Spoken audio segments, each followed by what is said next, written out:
नमस्कार दोस्तों, स्वागत है आपका सोनू कुमार क्लासेज में। दोस्तों, आज के वीडियो में हम लोग पढ़ेंगे यांत्रिकी। तो दोस्तों, वीडियो को शुरू करते हैं। देखिए, पहला प्रश्न है, निम्नलिखित में से कौन सा न्यूटन के गति के तीसरे नियम का उपयोग करता है। ठीक है, तो इसका आंसर है दोस्तों तीरंदाजी। ठीक है, यानी तीरंदाजी दोस्तों न्यूटन के गति के तीसरे नियम का उपयोग होता है। ठीक है, तीसरा नियम क्या कहता है, यानी कि क्रिया का उतना ही प्रतिक्रिया दे होता है। ठीक है, तो धनुष में क्या रहता है दोस्तों, जैसे ये हो गया। ठीक है, तो ये जो है, ये जो रस्सी होता है बांधा हुआ धनुष में, तो वो जितना ज़्यादा इधर खिंचाएगा उतना ही वो तेजी से इधर तीर को फेंकता है। ठीक है,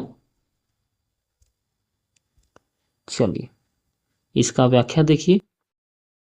न्यूटन के गति का तीसरा नियम कहता है कि प्रत्येक क्रिया के लिए एक समान और विपरीत प्रतिक्रिया होती है। तीरंदाजी में न्यूटन के गति के इसी तीसरे नियम का उपयोग होता है। ठीक है, चलिए अब नेक्स्ट प्रश्न, गति को सर्वप्रथम किसने परिभाषित किया। तो इसका आंसर है दोस्तों गैलीलियो। ठीक है दोस्तों, याद रखिएगा ये। ठीक है, गति को सर्वप्रथम किसने परिभाषित किया। तो इसका आंसर है दोस्तों गैलीलियो। ठीक है, इसका व्याख्या देखिए। गैलीलियो ने ही सर्वप्रथम एक समान रेखीय गति को परिभाषित किया था। उनके अनुसार प्रति इकाई समय में तय की गई दूरी को गति कहते हैं। ठीक है, उनके अनुसार यानी गैलीलियो के अनुसार प्रति इकाई समय में तय की गई दूरी को गति कहते हैं। तत्पश्चात न्यूटन ने पिंडों एवं वस्तुओं की गति का वर्णन करने के लिए गति के नियम प्रतिपादित किए।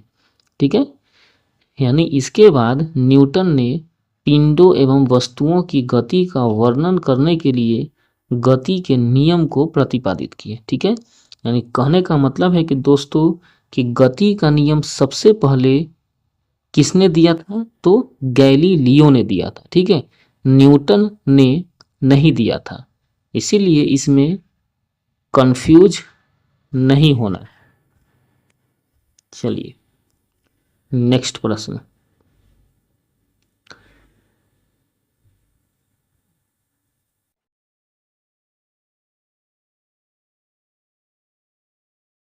देखिए बल गुणनफल है।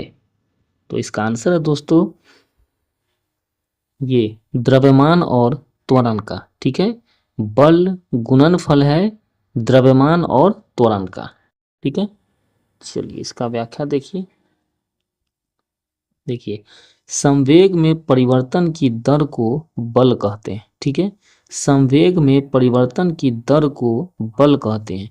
यदि वस्तु का द्रव्यमान m है, वह प्रारंभिक वेग u वेग से गति करते हुए t सेकेंड बाद v वेग प्राप्त करता है, तो संवेग में परिवर्तन की दर यानी कि त्वरण बराबर होता है mv minus mu by t। ठीक है, यानी कि f बराबर हो जाएगा, m से m कॉमन ले लिए। ठीक है, और इधर v minus u by t, यानी कि यहाँ पे जो है दोस्तों ये m तो m है ही, और a बराबर सूत्र होता है ये v minus u by t, तो इसके जगह पर a आ गया। ठीक है,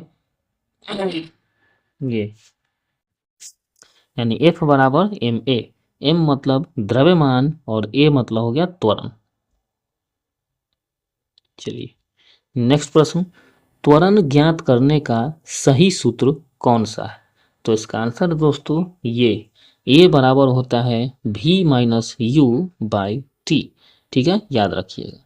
ए बराबर होता है भी माइनस यू बाई टी, जहाँ पे भी क्या है तो अंतिम वेग, यू क्या है प्रारंभिक वेग, और टी है समय। ठीक है, चलिए नेक्स्ट प्रश्न।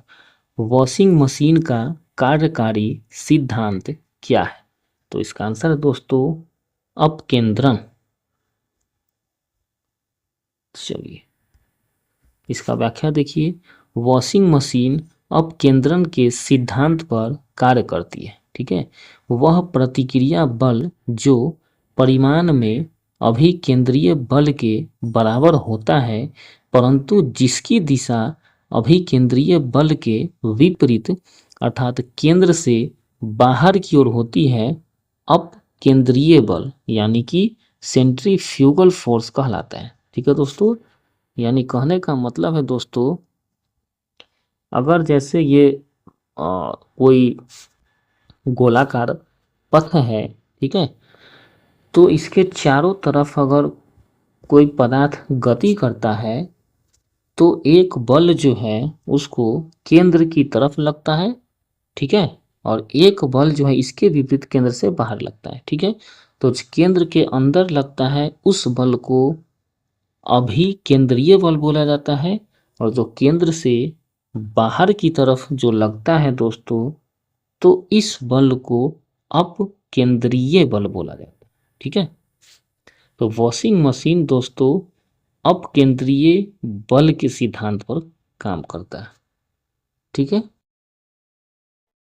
चलिए नेक्स्ट प्रश्न। पदार्थ के संवेग और वेग के अनुपात से कौन सी भौतिक राशि प्राप्त की जाती है? ठीक है, पदार्थ के संवेग और वेग के अनुपात से कौन सी भौतिक राशि प्राप्त की जाती है? ठीक है, यानी संवेग और वेग से। तो इसका आंसर दोस्तों द्रव्यमान। ठीक है, देखिए व्याख्या देखिए। यदि किसी वस्तु का द्रव्यमान m तथा वस्तु का वेग v है, तो उसका संवेग p बराबर होगा mv। ठीक है, संवेग और वेग का अनुपात यानी कि p बाई v बराबर होता है mv बाई v। ठीक है, और ये बराबर हो जाएगा m, यानी द्रव्यमान प्राप्त हो गया। नेक्स्ट प्रश्न। बॉल बियरिंग का उपयोग स्थैतिक घर्षण को निम्नलिखित में से किसमें परिवर्तित करने के लिए किया जाता है? ठीक है, तो इसका आंसर है दोस्तों रोलिंग घर्षण। ठीक है, बॉल बेयरिंग का उपयोग स्थैतिक घर्षण को निम्नलिखित में से किस में परिवर्तित करने के लिए किया जाता है? तो इसका आंसर है दोस्तों रोलिंग घर्षण। व्याख्या देखिए। बॉल बेयरिंग छोटी गेंदनुमा गोलाकार संरचना है। एक गेंद में संपर्क की सतह सिर्फ एक बिंदु होता है, जिसके परिणाम स्वरूप बहुत कम रोलिंग घर्षण होता है। ठीक है, चलिए नेक्स्ट। फुटबॉल के खेल में एक गोलकीपर फुटबॉल को गोल में पकड़ने के बाद अपने हाथों को पीछे की ओर खींचता है। यह गोलकीपर को किस प्रकार सक्षम बनाता है? तो इसका आंसर दोस्तों ये संवेग परिवर्तन की दर को कम करना। ठीक है, संवेग परिवर्तन की दर को कम करना। नेक्स्ट इसका व्याख्या देखिए। अपने हाथों को पीछे की ओर खींचकर गोलकीपर गेंद को पकड़ने का समय बढ़ा देता है। समय बढ़ाकर वह इस गेंद पर लगने वाले बल यानी संवेग परिवर्तन की दर को कम कर देता है। ठीक है, चलिए देखिए। नेक्स्ट प्रश्न। केंद्राभिमुखी बल किसके लिए जिम्मेदार है, यानी जो केंद्र की तरफ बल लगता है? ठीक है, तो इसका आंसर दोस्तों वस्तु को वृत्ताकार पथ पर गतिमान करना। बताएं दोस्तों, इस पर गतिमान है तो बल केंद्र की तरफ लगेगा। ठीक है, इसका व्याख्या देखिए। एक समान वृत्तीय गति में गति स्थिर होती है लेकिन दिशा बदलती है।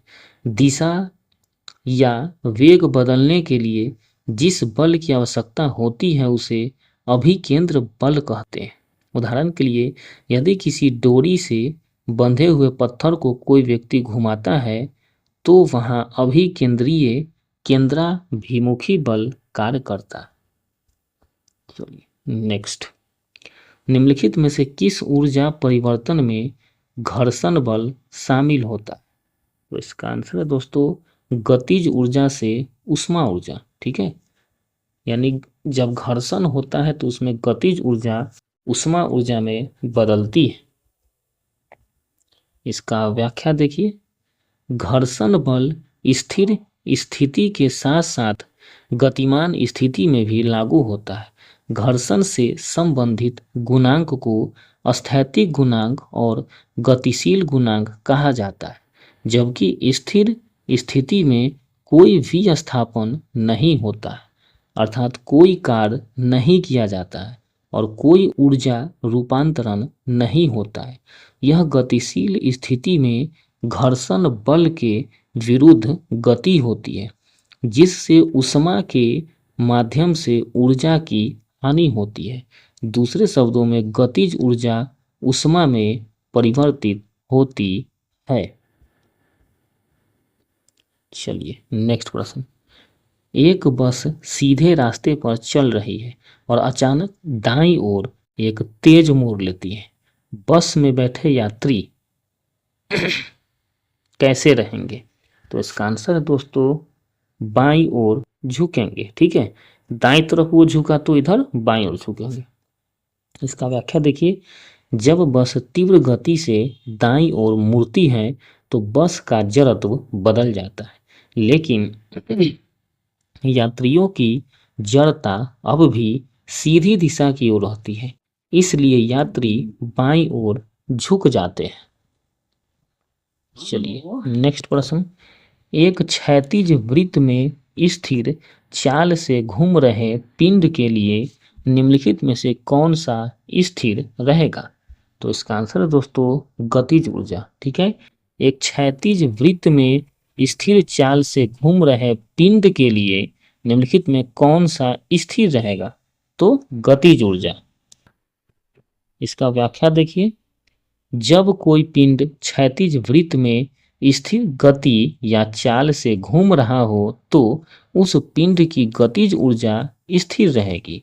जब पिंड एक क्षैतिज वृत्त में घूर्णन करता है तो केवल वेग, त्वरण और बल की दिशा प्रत्येक समय लगातार बदलती रहती है, लेकिन उनके परिणाम के संदर्भ में परिवर्तन नहीं होता है। किसी वस्तु में उसकी गति के कारण कार्य करने की जो क्षमता आ जाती है उसे उस वस्तु की गतिज ऊर्जा कहते हैं। नेक्स्ट प्रश्न, आपेक्षिकता का सिद्धांत इनमें से किस वैज्ञानिक ने प्रस्तुत किया? तो इसका आंसर है दोस्तों अल्बर्ट आइंस्टाइन। व्याख्या देखिए, आपेक्षिकता का सिद्धांत अल्बर्ट आइंस्टाइन ने प्रस्तुत किया था। इस सिद्धांत के अनुसार E बराबर mc², जहां E ऊर्जा है, m द्रव्यमान तथा c प्रकाश का वेग है। ठीक है दोस्तों, चलिए अब नेक्स्ट प्रश्न देखिए, यदि बल को न्यूटन में और दूरी को मीटर में प्रदर्शित किया जाए तो किए हुए कार्य को प्रदर्शित किया जाएगा किस में? ठीक है, देखिए यदि बल को न्यूटन में और दूरी को मीटर में प्रदर्शित किया जाएगा तो किया हुआ कार्य को किस में प्रदर्शित किया जाएगा? तो इसका आंसर है दोस्तों जूल में। व्याख्या देखिए, किसी वस्तु पर बल लगाकर उस वस्तु को बल की दिशा में विस्थापित करने की प्रक्रिया को कार्य कहते हैं। किसी वस्तु पर बल लगाकर उस वस्तु को बल की दिशा में विस्थापित करने की प्रक्रिया को कार्य कहते हैं। ठीक है, यह एक अदिश राशि है। ठीक है, कार्य बराबर होता है बल गुने बल की दिशा में हुआ विस्थापन। यदि बल को न्यूटन में और दूसरी को मीटर में प्रदर्शित किया जाए तो किए हुए कार्य को जूल में प्रदर्शित किया जाएगा। कार्य का एसआई मात्रक जूल है। ठीक है दोस्तों, कार्य का एसआई मात्रक जूल है। ठीक है।